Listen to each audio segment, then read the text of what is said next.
ଆଉ ଗୋପାଳ ବାବୁ ଭଲ ଅଛନ୍ତି?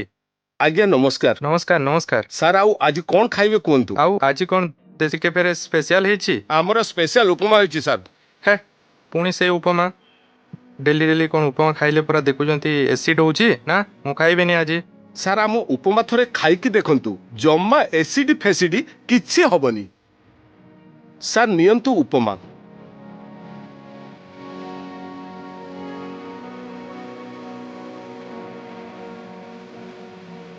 ବଢ଼ିଆ ତ ଲାଗୁଛି। ଆଚ୍ଛା ଏଇଟା ସୁଜି ଉପମା ତ ନୁହଁ? ସାର୍ ଇଏ କୁଦ ଚାଉଳ ଉପମା। ସେଇଟା କୋଉଠୁ ଆଣୁଛନ୍ତି? ସାର୍ ଆମର ପଦ୍ମପୁର ଗାଇସିଲେଟ ସେ ଏରିଆରେ କୁଦ ଚାଉଳ ଚାଷ ହଉଛି।